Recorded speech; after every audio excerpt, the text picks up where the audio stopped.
گزار ہیں۔ یہ نام شہر حیدرآباد کے لیے کوئی نیا نام نہیں ہے۔ محترم فاروق طاہر صاحب پیشے سے ایک ٹیچر ہیں، گورنمنٹ ٹیچر ہیں، اور ایک عرصے دراز سے آپ کی 22 سے 30 سالہ سروس درس و تدریس سے، ٹیچنگ لرننگ ایکٹیویٹیز سے جڑی ہوئی ہیں، اور اخبار منصف میں ہر ہفتے آپ کا ایک کالم ایجوکیشن کے عنوان پر، ایجوکیشن سے جڑے ہوئے مسائل پر آپ لکھتے ہیں، اور اس کے ساتھ ساتھ آپ کئی ایک تنظیموں سے جڑے ہوئے ہیں۔ آل انڈیا آئیڈل ٹیچرز ایسوسی ایشن کے لیگل ایڈوائزری کونسل کے آپ کنوینر ہیں۔ اس کے ساتھ ساتھ آپ ایک مایاناز کالم نگار ہیں۔ آپ کے کالمز نہ صرف ہندوستان کے مختلف اخبارات اور رسائل میں چھپتے ہیں، بلکہ بیرون ہندوستان بالخصوص پاکستان میں آپ کے رسائل اور آپ کے آرٹیکلز کو بہت توجہ کے ساتھ پڑھا جاتا ہے، اور وہاں کے اخبارات بھی آپ کے آرٹیکلز کو شائع کرتے ہیں۔ اس کے علاوہ آپ ایل ایل پی ہیں، اور کئی ایک مضامین میں، ایک سے زائد مضامین میں آپ نے پوسٹ گریجویشن کیا ہے، اور نفسیات آپ کا اہم ترین موضوع رہا ہے، اور آپ نے نفسیات میں بھی پی جی کی ہے۔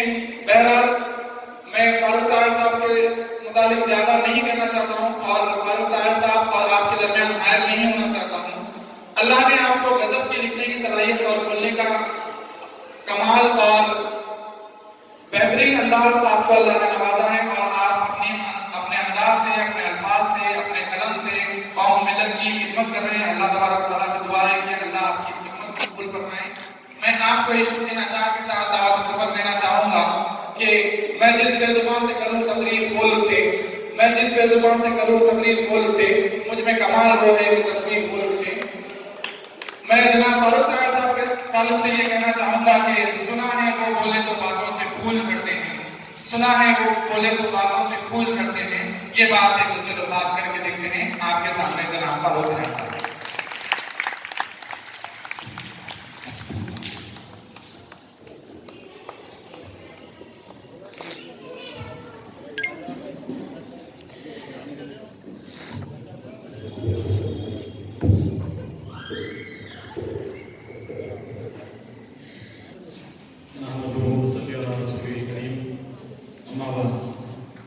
محترم ڈاکٹر شکیل احمد صاحب، پرنسپل نان ماڈل اسکول، برادرم سید سمیع اللہ حسینی، معزز اساتذہ، معزز خواتین حضرات،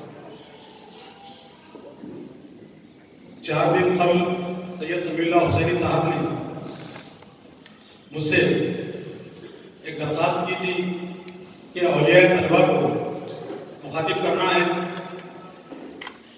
تو جب مجھے اس موضوع کی اہمیت کا اندازہ ہوا، مجھے آج کے دن محبوب نگر میں ایک سیمینار اٹینڈ کرنا تھا، لیکن کیونکہ والدین بچوں کا اثاثہ ہوتے ہیں، اور بچوں میں جو تبدیلیاں ہوتی ہیں والدین کے ذریعے سے ہوتی ہے، تو میں نے اس موضوع کو اور اس میٹنگ کو اہم سمجھتے ہوئے، اس میٹنگ کو ڈراپ کرتے ہوئے آپ کے پاس حاضر ہونے کو اہم جانا، اور اسی مقصد کو لے کر میں یہاں پہ حاضر ہوا، اور اللہ سے امید کرتا ہوں کہ جس مقصد کے تحت آپ اور میں یہاں پہ جمع ہوئے ہیں، اللہ تعالیٰ اس کو صحیح قبولیت عطا کرے۔ معزز خواتین و حضرات، اسلام صرف مسجدوں پر مقید رہنے والا دین نہیں ہے، یا مکہ اور مدینے کی گلیوں میں جا کر عمرہ یا حج ادا کر کے یا زکوٰۃ ادا کر کے اپنے فرائض کو مکمل کر لینا یا تکمیل کر لینے کا نام اسلام نہیں ہے۔ اسلام دین حق ہے، ایک یہ فطری دین ہے، اور یہ ضابطۂ حیات ہے۔ تمام زندگی کے اصول و ضوابط اس میں مل جائیں گے آپ کو، کیونکہ اللہ کے رسول صلی اللہ علیہ وسلم نے فرمایا اب دنیا مزرعۃ الآخرہ، دنیا آخرت کی کھیتی ہے۔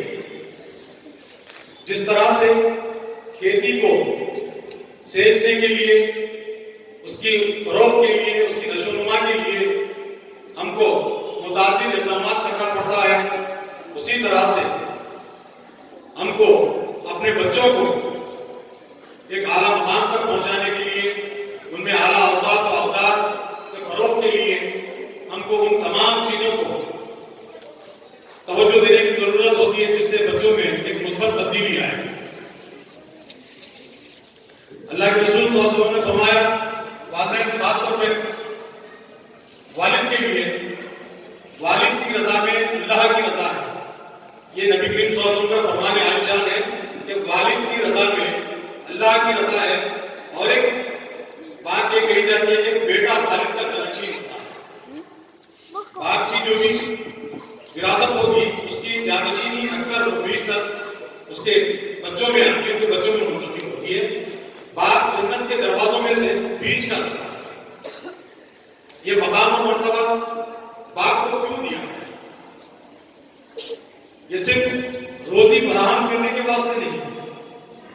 آپ ہم غور کریں کہ اگر دیکھیں حیوانات کو دیکھیں، اشراف الارض کو دیکھیں، کیڑے مکوڑوں کو دیکھیں، چرند و پرند کو دیکھیں، تو وہ بھی بچے پیدا کرتے ہیں. ان کے بچے بھی زندہ رہتے ہیں، ان کو بھی خوراک ملتی ہے، وہ بھی زندگی کے دیگر چیزیں انجام دیتے ہیں. لیکن ان تمام لوگوں سے انسان کی تبدیلی، انسان کو والد ہونے کا، والدین ہونے کا شرط اس قدر کیوں دیا گیا؟ کیونکہ ماں اور باپ اپنی زندگی کا بیشتر حصہ اپنے بچوں کی تربیت کے لیے صرف کرتے ہیں.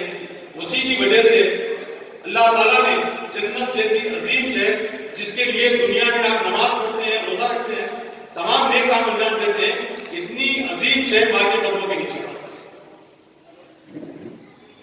اس کے لیے جب اتنی عظیم چیز ماں کے قدموں کے نیچے ڈال دی، باپ کو جنت کا دروازہ بنا دیا، تو یہاں پہ فرائض بھی آئے. یہ حدیثیں سن کر صرف خوش ہونے کی چیز نہیں ہے، اس کے ساتھ ساتھ آپ کے اوپر جو فرائض عائد ہوتے ہیں اس کے بارے میں نبی کریم صلی اللہ علیہ وسلم نے فرمایا کہ ہر آدمی جو گھر کا سربراہ ہوتا ہے اس کے اوپر ذمہ داری عائد ہوتی ہے. جس طرح بادشاہ سے اس کی رعیت کا، اس کی رعایا کا احوال کے بارے میں بات پوچھ ہوگی، اسی طرح سے ماں باپ سے ان کے بچوں کی اوصاف حمیدہ و اوصاف رسیلہ کے بارے میں بھی پوچھنا ہے. یہ تفتیش کی جائے. تو یہ نہیں، اور انبیاء اکرام نے بچوں کی تمنا کی، انہوں نے اولاد کے لیے دعائیں کی، اولیاء اللہ نے کی، صحابہ نے کی. اولاد ایک عظیم نعمت ہے، اور اس نعمت کو پروان چڑھانا اس سے بھی بڑی نعمت ہے. لیکن جب یہ اولاد کا باس پرس نہیں کی جائے گی، ان کی تربیت کے ذرائع یا وسائل جو آپ کو اللہ تعالیٰ نے فراہم کی ہیں اس کو صحیح طریقے سے استعمال نہیں لائیں گے آپ، تو پھر آپ کی اس میں گرفت بھی ویسی کی جائے گی. میں ایک واقعہ آپ کو سامنے رکھتا چلوں. امام غزالی رحمۃ اللہ علیہ اور ان کے بھائی احمد غزالی رحمۃ اللہ علیہ، یہ دونوں بھی بہت ہی پائے کے گزرے ہیں. امام غزالی کے نام سے تو ہم واقعی ہیں، حجت الاسلام جن کو کہا جاتا ہے. یہ بغداد کی مسجد کے امام تھے اور آپ بہت بڑے فقیہ اور اسلام کے بہت بڑے اسکالر تھے. یہ بغداد کی جامع مسجد میں نماز امامت بھی انجام دیا کرتے تھے. وہاں پہ نماز پڑھتے تو لوگوں نے شکوہ شکایت کی کہ امام صاحب یہ کیا واقعہ ہے کہ آپ تو پورے شہر کو نماز پڑھاتے ہیں، لیکن آپ کے پیچھے، آپ کی ابتدا میں آپ کا اپنا بھائی کو نماز ادا نہیں کرتا.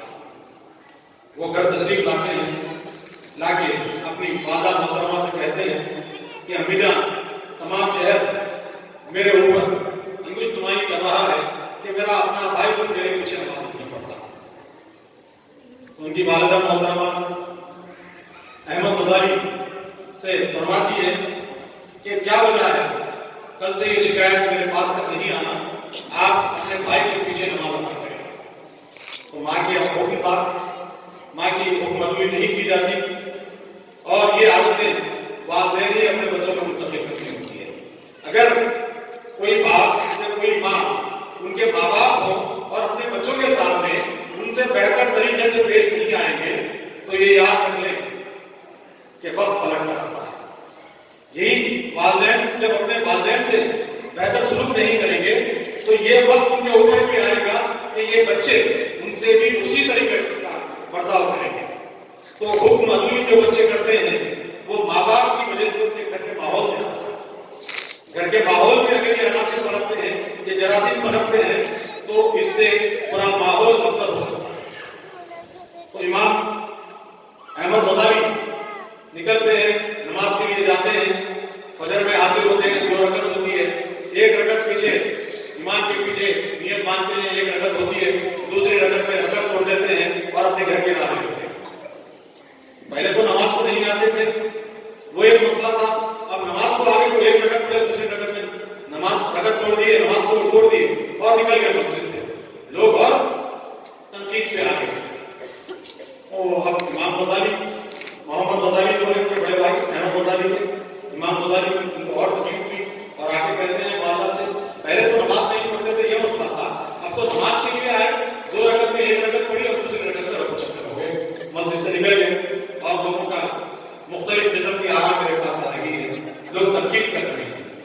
तो आपकी वालिदा मोहतरमा फिर से पूछती है, बेटा क्या वजह है कि आपने एक रकत अदा की और दूसरी रकत में अपनी नमाज को छोड़ दिया? तो वो कहते हैं वालिदा अम्मी जान, ये सही बात है, ये सच है कि मैंने एक रकत उनके पीछे अदा की, दूसरी रकत में निकल आया, वजह क्या?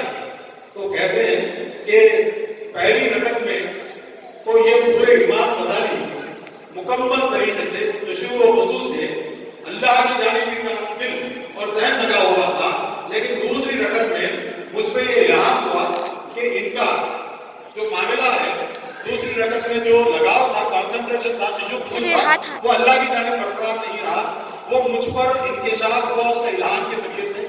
मैं जब उससे वाकिफ हुआ तो मुझे सही नहीं दिखी और रकत छोड़ के निकल कर आया।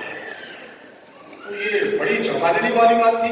इमाम गजाली हुज्जतुल इस्लाम, उनकी वालिदा मोहतरमा कहती है, क्या मोहम्मद ये तुमसे ये बात ये जो कह रहे हैं सच है? तो कहते हैं कि अम्मी जान बिल्कुल ये बात सही है कि पहली रकत में मुकम्मल तरीके से इनेमात से मैंने नमाज पढ़ाई, दूसरी रकत में चंद खवातीन ने मुझसे हैज़ और निफास के मसाइल मुझसे पूछे थे, तो 1 सेकंड के लिए, किसी लम्हे के लिए मेरा ज़हन उधर गया, लेकिन मैं फिर वापस पलट कर आ गया, ये थोड़ा सा कॉन्सेंट्रेशन डाइवर्ट हुआ था। तो इमाम गजाली की वालिदा मोहतरमा कहती है, ठंडी सांस पड़ती है, ठंडी आह पड़ती है, मेरे दोनों लड़के भी किसी काम के नहीं रहे। तो कहते हैं इमाम गजाली, अम्मी जान मैं भी किसी काम का नहीं रहा, हाँ तुम भी किसी काम के नहीं रहे। अहमद गजाली कहते हैं, अम्मी जान तुम भी किसी काम के नहीं रहे। एक वो है जो नमाज के दौरान किसी के दिल की तरफ, अल्लाह की तरफ रग़बत रखने के बजाय, इन्हिमाक रखने के बजाय किसी और के दिमाग और ज़हन पर नजर रखता है, ये लानत की बात है। और एक दूसरा अल्लाह की तरफ रुजू होने के बजाय उसका ज़हन हैज़ और निफास के मसाइल की तरफ चले जाता है। मेरे लिए ये दोनों लड़के भी नाकारा साबित हुए, मेरी आखिरत का सामान नहीं हुआ। ये बात सुनिए, कौन कह रही है? वो वालिदा जिसकी औलाद को ये दुनिया इमाम मानती है। अहमद गजाली, मोहम्मद गजाली बहुत ऊंचे नाम नहीं है, इतनी तरबियत के बाद वो उतने आला मुकाम पर गए, तो तब उनकी वालिदा कहती है कि मेरे दोनों बच्चे भी किसी काम के नहीं रहे। तो हम किस मकाम पे खड़े हुए हैं? क्या हम कह सकते हैं कि हमने बच्चों को उस मकाम पर पहुंचा दिया जहां से ये दुनिया की नियामत, दुनिया की खिलाफत और दुनिया के सियाह और सफेद के मालिक बन सकते हैं? ये सोचने का काम है। सबक कुछ और है जिसको तू खुद समझता है। जवाल बंदे मोमिन का बेहतरी से नहीं, बेहतरी पैसे की किल्लत, वसाइल की किल्लत, रोजी रोटी की किल्लत, छोटा घर, महदूद वसाइल, ये बहाने हैं, ये बहाने हैं। अल्लाह रब्बुल इज्जत ने तमाम को यकसा मौके फराहम किए हैं। एक दिन में 1440 मिनट होते हैं। वो अमीर तरीन आदमी को भी 1440 मिनट, गरीब तरीन आदमी को भी 1440 मिनट, सेहतमंद को भी 1440 मिनट, बीमार को भी 1440 मिनट। अल्लाह ने कहां पे आपके साथ नाइंसाफी की है? अब ये सिक्के आप किस तरह से इस्तेमाल करते हैं, ये आपके ऊपर होता है। आप वो सिक्कों को सही तरीके से इस्तेमाल नहीं करेंगे तो आपके इल्म में इजाफा नहीं होगा, आपकी दौलत में इजाफा नहीं होगा, आपके पास तसाहुल होगा, आपके पास लापरवाही होगी, आपके पास ताक़ीर होगी। तो याद रखिए, ये तसाहुल, लापरवाही और क्या कहते हैं जिम्मेदारियों से फरार की कैफियत जब आपके अंदर होगी तो यही कैफियत अपने बच्चों में भी आएगी, ये अपने बच्चों में भी आएगी। तो इसमें एक सागर सिद्दीकी ने बड़ी अच्छी बात कही है कि सागर सिद्दीकी कहते हैं कि बेसबब नहीं यूं चमन की तबाहकारियां, بے سبب نہیں چمن کی یوں، بے وجہ تو نہیں چمن کی تباہیاں، یہ چمن تو تباہ ہو رہا ہے، بے وجہ تو نہیں چمن کی یہ تباہیاں، کچھ باغباں ہیں برف و شہر سے ملے ہوئے۔ جب تک یاد رکھیے کسی درخت کو کاٹنے کے لیے کلاڑی میں لکڑی کا دستہ نہیں لگتا، تب تک وہ درخت کو نہیں کاٹا جا سکتا۔ بچوں میں اخلاق ماں باپ سے منتقل ہوتے ہیں، ماں کی دودھ کے ساتھ، باپ کی حلال روزی کے ساتھ یہ بچوں میں منتقل ہوتے ہیں۔ اور ایک واقعہ حضرت رابعہ بصری کا نام آپ نے سنا ہوگا، اسی زمانے میں اور ایک بہت بڑے تابعی حضرت حسن بصری بھی گزرے ہیں۔ حضرت حسن بصری سے ملاقات کے لیے حضرت رابعہ بصری نکلتی ہیں تو ان کو معلوم ہوتا ہے کہ گرمی کی شدت تھی، وہ دریا کے کنارے ذکر و اذکار کے لیے گئے ہیں، تو وہ دریا کے کنارے چلے جاتی ہیں، ان سے کچھ مسائل کا حل پوچھنے کے لیے، تو دیکھتی ہے کہ حضرت حسن بصری دریا پہ مصلی ڈالے نماز ادا کر رہے ہیں، دریا پہ پانی پہ۔ یہ تو حیرت اچنبے والی بات ہے۔ وہ حضرت رابعہ بصری دیکھتی ہیں، نماز ادا ہونے کے بعد بیٹھتی ہے، دیکھ کے بہت ہی ایک بہترین بات ہے رابعہ بصری کی، وہ بات آپ اپنے ذہنوں میں رکھیں۔ وہ سب سے پہلی کہتی ہے با ہوا روی مقصد باشی، با ہوا روی مقصد باشی، وہ بر آب روی قصے باشی، دل بدستے طاقت کے باشی۔ پہلی کہتی ہے با ہوا روی مقصد باشی، اگر تو ہوا پر چلتا ہے تو تو مکھی کے مانند ہے۔ ہوا پر چلنا کرامت نہیں ہے، ہوا میں اڑنا، یہ کام تو مکھیاں بھی انجام دیں، کوئی بڑی بات نہیں ہے۔ اگر کوئی ہوا میں ڈال لے مصلی اور نماز ادا کر دے تو یہ کام تو ہوا میں اڑنے کا کام تو مکھیاں بھی، معمولی مکھیاں انجام دیتی ہے، کوئی بڑی کرامت۔ اور دوسری بات کہتی ہے اگر آپ روی فسے باشی، اگر تو پانی پر تیرتا ہے تو تنکے کے مانند ہے۔ پانی پہ مصلی ڈال کے نماز ادا کرنا، یہ تنکے بھی پانی کی سطح پہ تیرتے ہیں، کوئی بڑی بات نہیں ہے۔ سب سے بڑی بات تو تب ہوگی دل بدستے طاقت کے باشی، اپنے دل کو قابو میں کر لے تاکہ کچھ بن جائے۔ دل پہ قابو کرنا، تربیت کا معاملہ۔ حضرت حسن بصری کو رابعہ بصری کہتی ہیں کہ سب سے اہم معاملہ اپنے دل پر قابو رکھنا ہے، اپنے دل پر قابو رکھنا ہے، اور یہ سب سے بڑا امتحان ہے ماں اور باپ کے لیے۔ باپ کے لیے گفتگو کا انداز، باپ دیکھیے بچے جو سنتے ہیں وہ نہیں کرتے، بچے جو دیکھتے ہیں وہ کرتے ہیں۔ اگر آپ کے پاس کوئی آتا ہے، کہتے ہیں آپ گھر میں بیٹھے ہوئے ہیں، اپنے بچے سے کہتے ہیں بیٹے کہہ دو ابو گھر پہ نہیں ہے، آپ نے کیا کام انجام دیا، کیا تربیت دی آپ نے؟ اور بچے سے کہتے ہیں، بچے جھوٹ بولنا بری بات ہے، ارے یہ جھوٹ کس نے منتقل کی بچے تک؟ آپ گھر میں ہیں اور بچے سے کہتے ہیں کہہ دو بیٹے ابو گھر پہ نہیں ہے، وہ چھوٹا سا معصوم بچہ کہتا ہے کہ کسی بھی ساتھ چلتا ہے، یہ تو چلتا ہے۔ تو یاد رکھیے یہ باتیں، والدین سے بھی میں کہوں گا، ماؤں سے بھی کہوں گا۔ ماں کے بارے میں کہا گیا کہ ماں کی آغوش بچے کی پہلی درجہ ہوتی ہے، اولی درجہ ہوتی ہے، تو میں وہیں پہ کہوں گا اس سے زیادہ باپ کے اوپر بچے کی تربیت کی ذمہ داری آتی ہے۔ اخلاق حمیدہ، اوصاف حمیدہ، اقدار بچے باپ سے سیکھتے ہیں۔ اگر بچہ آپ کہیں گے آپ گٹکا کھاتے ہیں، بچے سے کہیں گے بعد میں ارے گٹکا، بچے اگر آپ ڈرائیں گے بعد میں بچے کو سگریٹ نوشی سے روکیں گے، پان کھانے سے روکیں گے، گٹکا کھانے سے روکیں گے، اگر خود آپ کو انجام دیتے ہیں تو آپ کے اندر تاثیر کا حال آئے گی۔ حضرت عبد القادر جیلانی رحمۃ اللہ علیہ کے پاس ایک عورت اپنے بچے کو لے کر آئی، آگے کہتی ہے کہ حضرت یہ بچہ بہت زیادہ میٹھا کھاتا ہے، شکر کھاتا ہے، اس کو نصیحت کیجیے کہ اس کو شکر کھانے سے باز ہو جائے۔ تو آپ کہتے ہیں حضرت عبد القادر جیلانی رحمۃ اللہ علیہ، جن کو آپ پیرانے پیر، میں بھی پیرانے پیر کہتا ہوں، 11ویں شریف پڑھائی جاتی ہے جن کی، ان کے نام پہ بڑی دعوتیں کی جاتی ہیں، لیکن یہ اقوال و اعمال پہ کبھی ہم غور نہیں کرتے کہ انہیں ہم کو کن باتوں کی طرف مائل کیا ہے، ان کی تعلیمات کیا ہیں۔ تو کہتے ہیں اس عورت سے، خاتون سے کہتے ہیں کہ اے خاتون، اس بچے کو 40 دن کے بعد نہیں کرا۔ وقت گزرتا ہے، 40 دن کے بعد وہ عورت آتی ہے، آنے کے بعد پھر کہتے ہیں حضرت سے، حضرت یہ بچہ میٹھا شکر بہت زیادہ کھاتا ہے، اس کو نصیحت کیجیے۔ تو آپ کہتے ہیں بچے سے، اے لڑکے شکر کھانا چھوڑ دو۔ उस साथी से कहते हैं लेके चलो। वो औरत जो 200 मील का सफर तय करके आई पूछती है कि हजरत ये इतनी सी बात एक जुमला 40 दिन पहले भी कह सकते थे आप, मैं 200 मील का सफर तय करके आई हूँ और 40 दिन तक आपका इंतजार करते रही हूँ, तो उसके बाद 40 दिन के बाद आप ये बात कहते हैं। तो आप कहते हैं, याद रखिए बात कितनी प्यारी बात है, कहते हैं मोहतरमा मेरी प्यारी माँ, 40 दिन पहले मैं कुछ शक्कर खाता था तो भला मैं बच्चे को किस तरह से नसीहत करता। 40 दिन मैंने मीठा खाने से अपने आप को रोके रखा ताकि मेरी बात में तासीर पैदा हो जाए, इसीलिए 40 दिन के बाद मैं ये नसीहत कर रहा हूँ। आप कहते हैं बच्चे से झूठ मत बोलो, और आप तो झूठ बोलते हैं, बच्चे ने तब्दीली कहा। आप कहते हैं बच्चे से चोरी मत करो, बच्चे के कंपास बॉक्स में अगर एक इरेजर, एक रबर, एक पेंसिल भी किसी दूसरे बच्चे का आ जाता है तो वो आपकी अव्वली जिम्मेदारी है कि वो बच्चे को ताकीद कर दें और वो लाई हुई चीज वो वापस करने लगाए।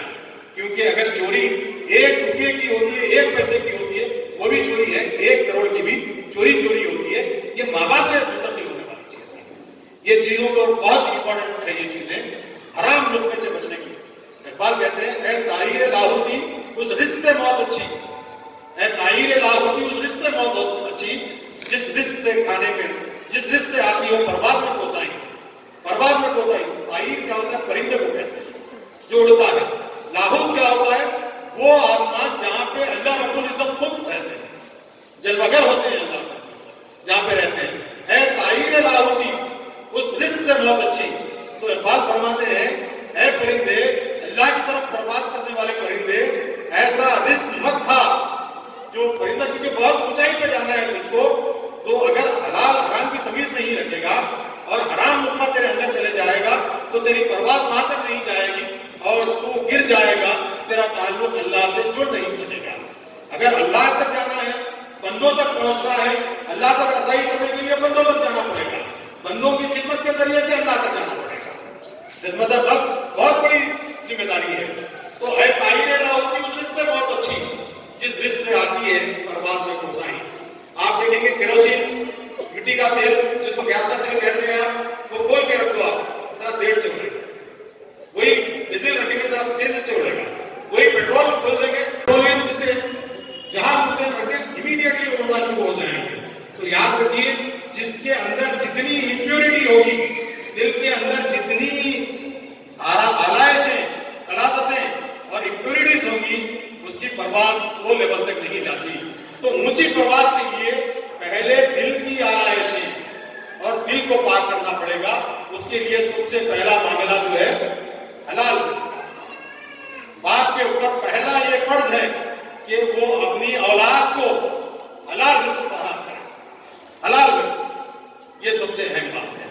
आप बच्चों के लिए क्या छोड़ के जाते हैं, ये है, मैं वालिदैन अक्सर ये बात से परेशान होते हैं कि मेरी जिंदगी के बाद मेरे बच्चों का क्या होगा। ये सोचने वाली बात नहीं है। सबसे अहम सोचने वाली बात ये है कि बच्चों की मौत के बाद उनकी जिंदगी का क्या होगा। क्योंकि मुसलमान की असल जिंदगी मौत के बाद शुरू होती है। जब उसको कब्र में डाला जाता है, जहाँ पे पासपोर्ट होगी, आखिरत में जो अल्लाह के पास पहुंचेंगे, तो आप बच्चों के लिए इस दुनिया के फना होने वाला सामान फराहम कर रहे हैं। बड़ा घर बना दे रहे, दौलत दे दे रहे, रिस्क दे दे रहे, ये फना होने वाली चीजें हैं। लेकिन आपको उन चीजों के लिए तवज्जो करने की जरूरत है जो बच्चे की जिंदगी के बाद काम में आने वाली है। तो उसके लिए फिक्र करने की जरूरत होती है।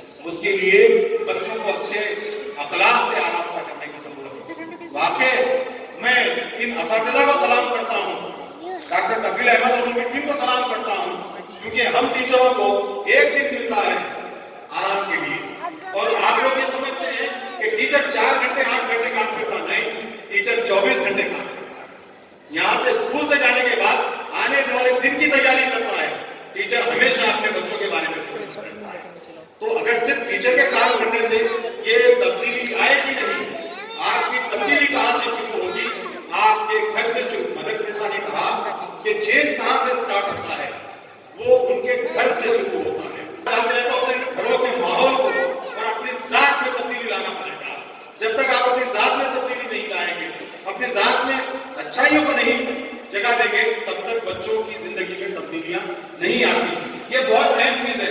یوسف ابن حجاج جو قرآن میں جو اعراب ہوتے ہیں نا زیر زبر پیش، وہ یوسف ابن حجاج نہیں کیے. یوسف ابن حجاج میں حلال رزق کے بارے میں بتاتے ہوئے چلوں گا اپنی بات کو. حجاج ابن یوسف بہت ہی ظالم بادشاہ تھا، بہت ہی ظلم کرتا تھا، لوگوں کو قتل کرتا تھا، مارتا تھا. تو اس کو معلوم ہوا کہ اس کے دور میں ایسے تابعین، ایسے بزرگ حضرات بھی ہیں جن کی دعا ایسی ہے کہ اگر وہ دعا دے دیں یا بدعا دے دیں تو تبدیلی آ جاتی ہے کہ لوگ پورے مل کے اگر یوسف ابن حجاج کی ہلاکت کی دعا کرتے تو یوسف مر بھی سکتا. یہ اس کو خوف ہو گیا تو معلوم ہوا تو اس نے کیا کیا کہ پورے تابعین جو لوگ تھے مستجاب دعا تھے جن کی دعا مقبولیت کا درجہ رکھتی تھی، ان تمام کو جمع کیا، جمع کر کے ایک دعوت کا اہتمام کیا. ایک دعوت کا اہتمام، لوگ آئے اور دعوت پائے. دعوت کھاتے یوسف ابن حجاج پھر اپنے پہلے والے رویے پہ آئے، چلو چلو نکلو اور کیا نظر دیکھ رہے. لوگ بولے کہ بھائی خطرناک لوگ ہیں، اگر ہاتھ اٹھا کے بدعا کر دیں تیرا خط تباہ ہو جائے گا، تیری سلطنت چلے جائے گی. وہ کہتا ہے کہ اب کچھ ہونے والا نہیں ہے، میں نے ان کو حرام لقمہ کھلا دیا، نہ ان کی دعا قبول ہونے والی ہے نہ ان کی بدعا قبول ہونے والی ہے. آپ روزے رکھ لیں، 5 وقت کی نماز پڑھ لیں، تہجد ادا کر لیں، آپ یہ نہیں ہوگا. یہ تبدیلیاں کیسی آتی ہیں؟ میں نے ایک واقعہ پڑھا تھا کہ 2 میاں بیوی وہ فکر مند تھے کہ اپنے بچے کو بہت بہترین انسان بنائیں گے، بہت بہترین انسان بنائیں گے. تو ان دونوں نے یہ فیصلہ کیا کہ ہم حلال غذا کی عادت ڈال لیتے ہیں. تو وہ خاتون جب حمل سے تھی اس نے بالکل احتیاط کی اور احتیاط سے پورا مکمل طریقے سے شریعت کے تھے. تو لیکن جب وہ بچہ کی ولادت ہوتی ہے، بچہ بڑا ہوتا ہے تو اس میں نافرمانی کے عناصر ابھر آ رہے ہیں. بڑے پریشان ہوئے، دیکھیں گے کہ ارے ہم نے اتنی احتیاط کی پھر بھی کیا ہو رہا ہے، یہ بچے نافرمان کیوں ہیں، نافرمانی کیوں آ رہی ہے. سوچے تو جب وہ خاتون کہتی ہے، جب غور کرتی ہے تو اس کے اوپر ایک حقیقت کا انکشاف ہوتا ہے، آیا ہوتی ہے.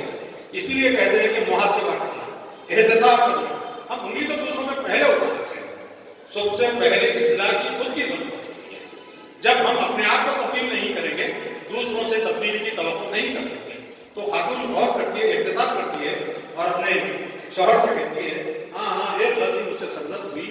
اپنے گھر کے بازو ایک بیر کا درخت تھا، جب میں حمل سے تھی تو وہ بیر جو تھے ان کے درخت کے بیر اپنے صحن میں گر جاتے تھے. تو میں نے وہ بیر اپنے پڑوسی کی اجازت کے بغیر وہ بیر کھا لیے. ہو سکتا ہے کہ یہی غذا جو میں نے بیر کو اپنے پیٹ کی تسکین کے لیے کھا لیا، اسی ایک بیر کی وجہ سے، وہ حرام لقمے کی وجہ سے میرے بچے میں نافرمانی پنپ گئی. یاد رکھیے بچے نافرمان کیسے ہوتے ہیں. تو سب سے پہلی بات یہ باپ کی ذمہ داری یہ ہوتی ہے کہ وہ حلال رزق فراہم کرے. جب حلال رزق فراہم ہوتا ہے تو وہ تبدیلیاں اپنے آپ آتی ہے. یہ تبدیلیوں کے لیے آپ کو یہ ضروری ہے. اور بچوں کا معاملہ جو ہوتا ہے، بچوں کو میں اگر دیکھیں گے تو انسان کی زندگی کے 3 ادوار ہوتے ہیں. میری ریڈنگ کے حساب سے میں نے جو نفسیاتی علوم کو حاصل کیا وہ مطالعے کے میرے تجربے کی روشنی میں کہتا ہوں کہ 3 ادوار ہوتے ہیں. پہلا دور جو پیدائش سے لے کے 9 سال کی عمر تک کا ہوتا ہے، جہاں بچہ اپنے والدین، اپنے باپ کے پاس ایک غلام کی حیثیت سے رہتا ہے اور باپ جو بھی حکم دیتا ہے بچہ اس کو اپنا سر تسلیم کم کر دیتا ہے، بجا لاتا ہے حکم. 9 سال کی عمر آپ دیکھیں گے 9 سال تک کی عمر کے بچے ماں باپ خود مجبوری نہیں کرتے. یہ بچے بالکل سنتے رہتے ہیں اپنے بچوں کی، اپنے والدین کی باتوں. لیکن یہ 9 سالوں میں جو سائلنٹ لرننگ ہوتی ہے، جس کو آپ خاموش اقتصاد، بالکل خاموشی سے بچے سیکھتے ہیں. ماں کی حرکات و سکنات، باپ کے رویے، باپ کے گفتگو کے آداب، باپ کے دوسروں سے پیش آنے کے آداب، باپ کے رہن سہن کے طریقے، باپ کے صفائی کے طریقے، ماں کے گھر کو چلانے کے طریقے، ماں کے اپنے رشتہ داروں سے بات کرنے کے طریقے، ماں باپ کے اپنے اساتذہ سے گفتگو کرنے کے طریقے. بچے جب اسکول سے واپس جاتے ہیں تو اسکول سے اساتذہ سے اپنے اساتذہ کے بارے میں وہ والدین بچوں سے کیسی بات کرتے ہیں، ادب احترام سے ان کے سامنے بات کرتے ہیں یا نہیں کرتے ہیں. یہ سائلنٹ لرننگ ہوتی ہے، بچے خاموشی سے سیکھتے ہیں. یہاں پہ آ کے اسکول میں تو باضابطہ ہوتی ہے، لیکن آپ کے پاس بچے، آپ بھی یونیورسٹی ہیں، آپ بھی اسکول ہیں،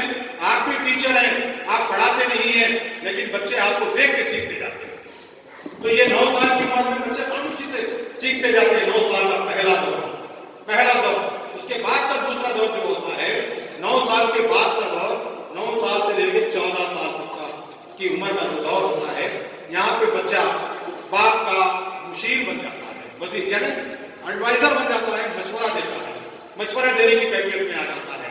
बच्चा मशवरा देता है, अब्बू ये अच्छा रहता है, तो बाप उसकी मशवरे को मानता भी है, रिजेक्ट भी करता है, कबूल भी करता है और उसको रद्द भी करता है। यहाँ पे मशवरे की कैफियत आ जाती है। बच्चे में अब यहाँ पे शऊर बच्चे का उजागर होना शुरू हो जाता है और उरूज की तरफ अब ये शऊर जाना शुरू हो जाता है। 14 साल के बाद से ले लेकर 19 साल और उससे बाद की जो उम्र होती है, ये उम्र यहाँ पे या बच्चा बाप का दोस्त बन जाएगा या बाप का दुश्मन बन जाएगा।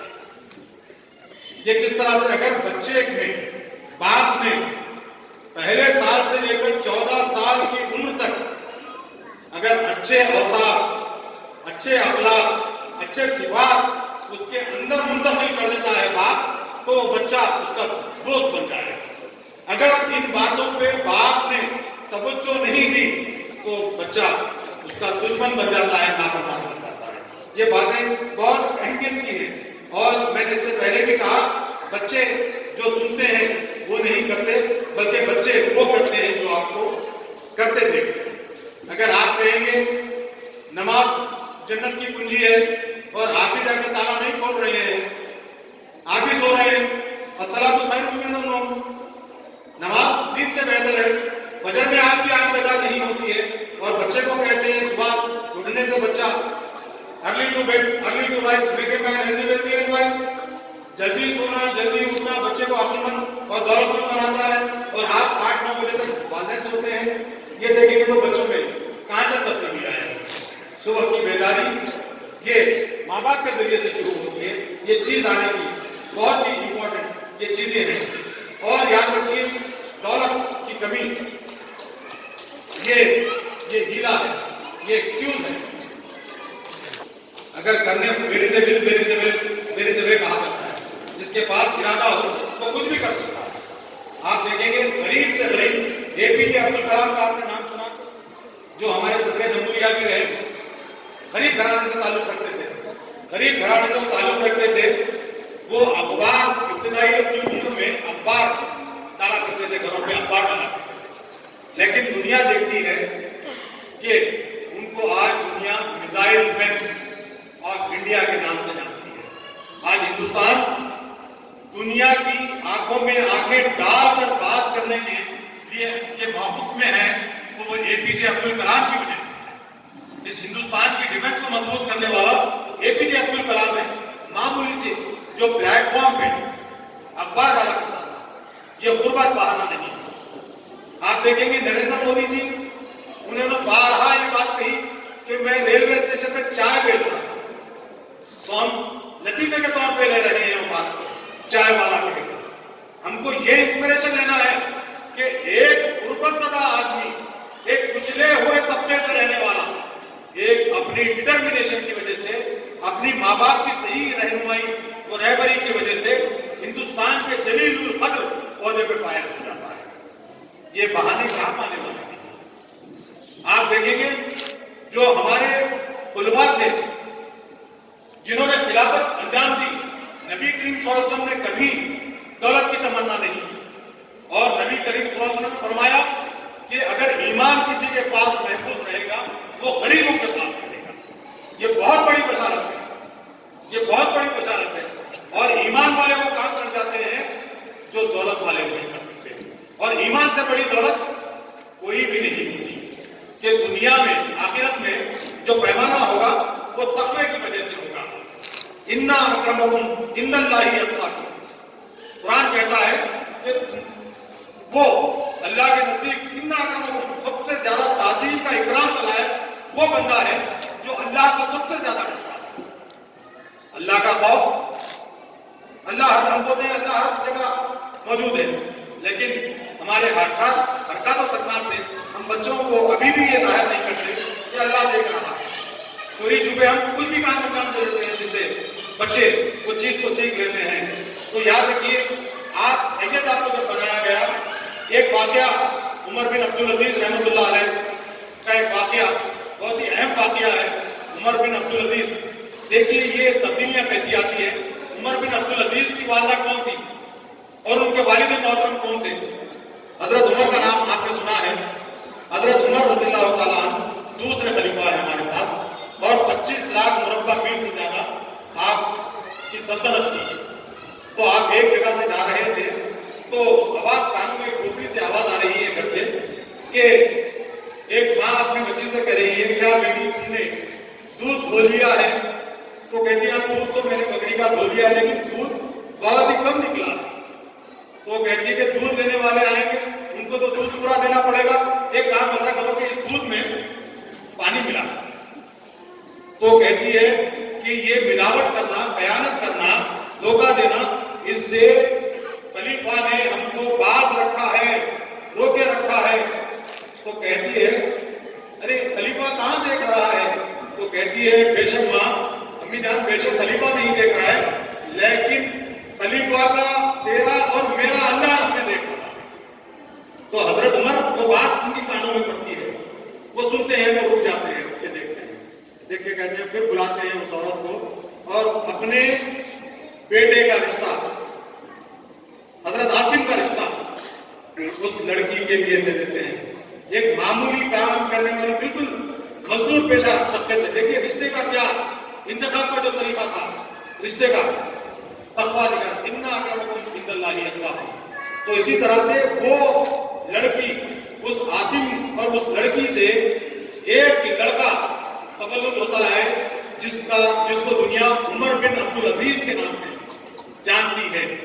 تو وہ لڑکا جب خلافت سنبھالتا ہے، جو اتنا عظیم الشان شہزادہ اگر کسی راستے سے گزر جاتا تو اس کی عطر کی خوشبو سے پورا علاقہ مہک جاتا ہے، اور جب وہ بن جاتا ہے خلافت لے لیتا ہے تو اتنا رنگ جو تھا سفید رنگ وہ جل جاتا ہے۔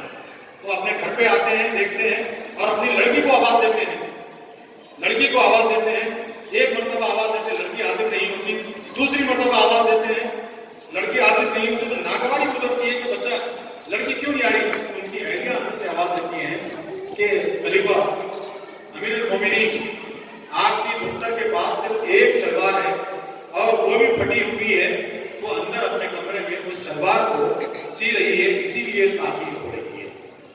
وہ جس کے پاس 50 سے 60% دنیا جس کی سلطنت میں تھی، لیکن اس نے دولت کو ہاتھ نہیں لگایا، اور اس کی لڑکی کے پاس ایک شلوار پھٹی ہوئی ہے، اس سی کے وہ حاضر ہونے کی کوشش کرتی ہے، اور جب آخری دم آ جاتا ہے عمر بن عبدالعزیز کا، تو لوگ کہتے ہیں کہ امیر المومنین آپ نے اپنے بچوں کے ساتھ بڑا ظلم کیا کہ ان کے لیے کچھ مال و دولت نہیں چھوڑ کے گئے۔ تو آپ کہتے ہیں وہ ہوا یتوسل صالحین، اور نیکوں کا سرپرست خود اللہ تعالیٰ ہوتا ہے۔ یہ میرے لیے دو بہترین باتیں ہیں، اگر یہ نیک ہیں، یہ اچھی سیرت کے ہیں تو ان کا سرپرست اللہ ہوگا۔ اگر میں نے ان میں نیک اوصاف پیدا کر دیے ہیں تو مجھے دولت چھوڑ کے جانے کی ضرورت نہیں ہے، یہ بچوں میں ہی منتقل کر دیں گے یہ چیزوں کو، یہ بچوں میں منتقل ہوگی یہ چیزیں۔ تو اسی طرح سے اگر یہ خراب افکار ہے ان میں، تو ان کے اگر میں مال و دولت بھی چھوڑ کے جاؤں یہ تباہ ہو جائیں گے۔ تو دنیا نے دیکھا ان کے 11 بیٹے تھے، جب 11 بیٹے دیکھتے ہیں کہ 11 مختلف علاقوں کے گورنر بنے، اور جو والدین اپنے بچوں کو دولت مال وغیرہ دے کر گئے تھے وہ جامع مسجد کے پاس بھیک مانگتے ہوئے نظر آئے۔ اگر آپ بچوں میں اخلاق پیدا کر دیں گے، اچھائی پیدا کر دیں گے، بچوں میں سچ بولنے کی عادت ڈال دیں گے، استاد سے بہتر سلوک کرنے کی عادت ڈال دیں گے، اور اپنے آس پاس کے پڑوس سے بہتر رویے سے پیش آنے کی عادت ڈال دیں گے، یہ تبدیلی اپنے آپ کے اندر آ جائے گی۔ اب میں تھوڑی سی اہم باتیں جو اسکول سے متعلق ہوتی ہیں اس کے طرف آپ کو، سب سے پہلے بچے کو صبح بیدار ہونے کی عادت ڈالنا ضروری ہے۔ بچے اسکول کو تاخیر سے نہ آئیں۔ اگر بچہ اسکول سے تاخیر سے آتا ہے تو وہ اپنی زندگی کے ہر کام تاخیر سے کرے گا، اور اس کو بلندی اور اونچا مقام बहुत ताकीद से मिलेगा, उसको बहुत बच्चे में अच्छे अखलाक आ जाएंगे।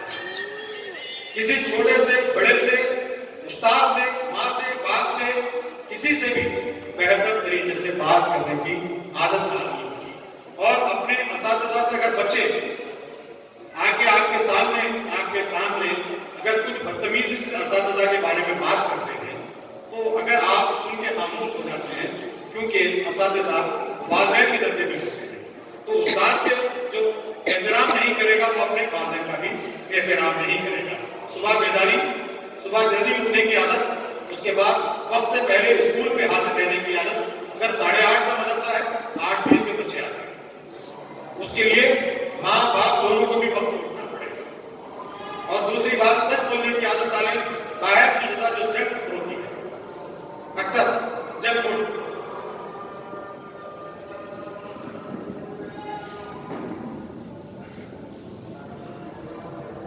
अहम चीज ये है कि आप वक्त पे बच्चे को सुला दें। रात में जो बिस्तर पे जल्दी चले जाएगा वो जल्दी उठ भी जाएगा। अब इसमें बहाने चिल्ले, छिट्टी, सांचट, रसम, मेहंदी, वलीमे, ये दावतें आपके बच्चों के लिए बड़ी ही हलाकतखेज होती है। और बच्चे का बायोलॉजिकल जो क्लॉक होता है, अगर एक दिन ताकीद से सुलाएंगे आप, तो दूसरे दिन ताकीद से उठेगा, और ये पूरा रोटेशन ये हफ्ता भर चलता है। बायोलॉजिकल जो क्लॉक होती है बच्चे की डिस्टर्ब हो जाती है। तो जल्दी बेदार करने के लिए जल्दी सुलाना बहुत ही अहम है। जंक फूड से परहेज के लिए सबसे अहम बात है कि बच्चों की जो मेमोरी होती है, एक वाकया मैं बयान करूं कि यूरोप के मामले में हज़रत ज़ुल्फ़िकार नक्शबंदी अपनी किताब में लिखते हैं कि वो जब गए तो बच्चा, तो वो एक ऐसे मदरसे में पढ़ता था, बच्चा दीनी असली उलूम के दुनियावी तालीम के स्कूल में पढ़ता था, बहुत ही ज़हीन बच्चा था। उनके माँ बाप ने सोचा कि बच्चों को हिफ्ज़ के लिए डाल दिया, तो उन्होंने निकाल कर हिफ्ज़ के लिए डाल दिया। तो बच्चा जो यहाँ पे स्कूल में टॉपर था, वो हिफ्ज़ के लिए एक आयत भी उसके लिए हिफ्ज़ नहीं हो तो उसका हाफ़िज़ा काम नहीं करता। तो उन्होंने हज़रत के पास हाज़िरी दी और कहा, हज़रत को मशवरा दीजिए, दुआ कीजिए बच्चे के लिए। तो बच्चा बहुत ही पीछे हो गया। तो उन्होंने गौर से देखा कि क्या बच्चा हर जगह पे सही जा रहा है। तो उन्होंने कहा कि बाहर की कोई चीज़ बच्चे को न खिलाएं। माँ और बाप या माँ अपने घर का पका हुआ खाना बच्चे को दे और बाहर की कोई चीज़ उसको न दे।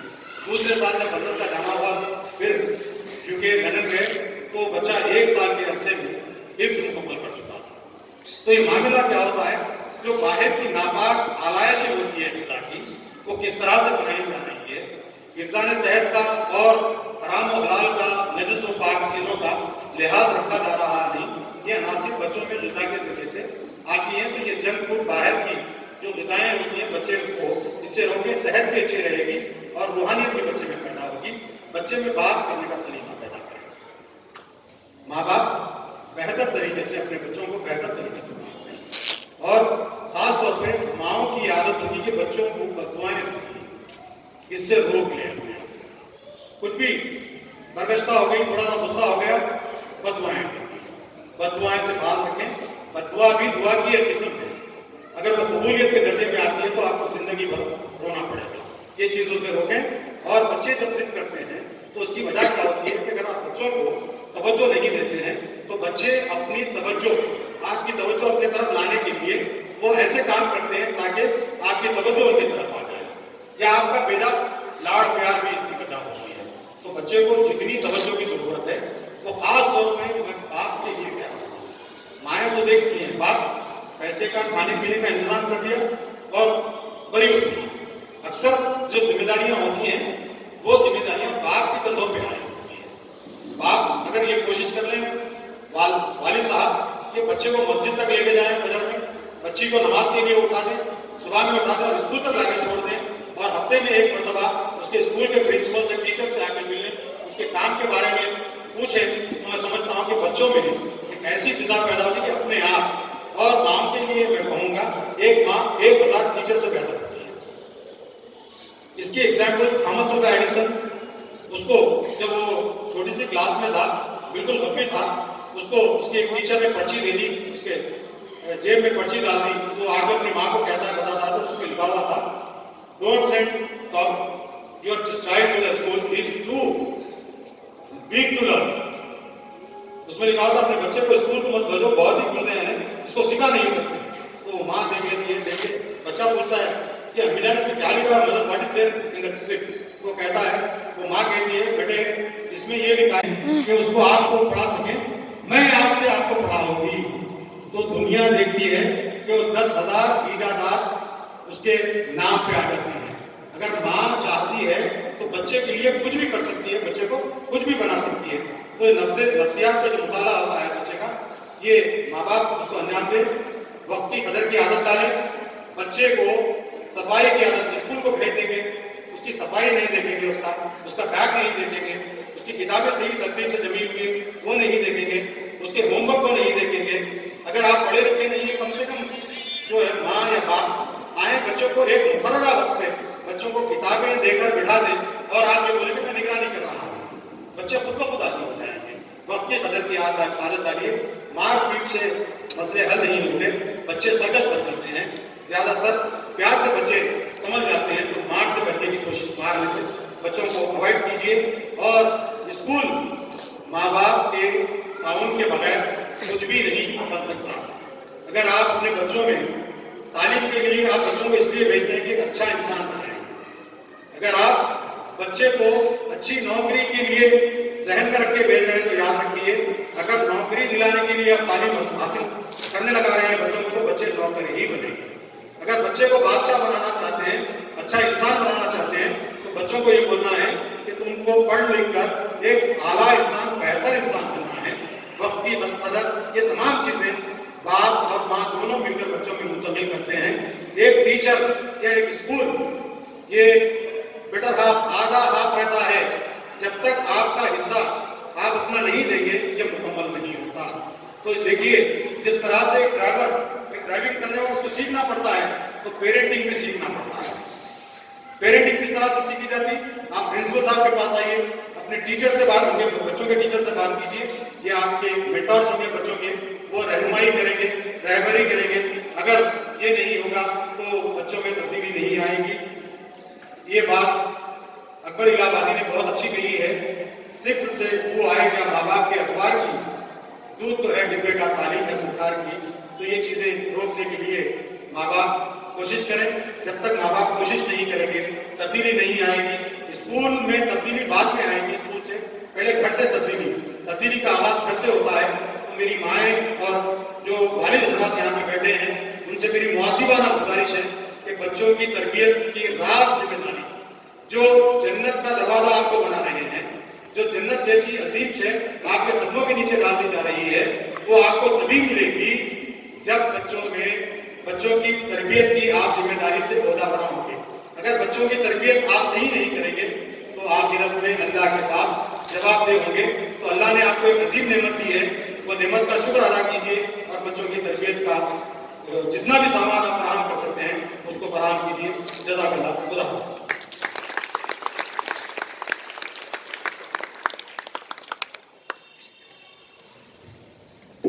ये थे जनाब फारूक ताहिर साहब, जो अपने मुनफरिद अंदाज में हम सबको मुखातिब फरमा रहे थे।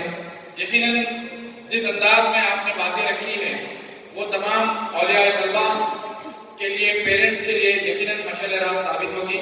और आपकी बताई हुई बातें यकीनन तालीम और तरबियत के सिलसिले को आगे बढ़ाने में हमारी मदद करेगी। मानू मॉडल स्कूल परिवार आपका शुक्रिया अदा करता है सर।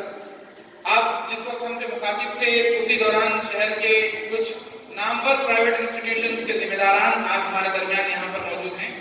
मेरी मुराद मोहतरम शेख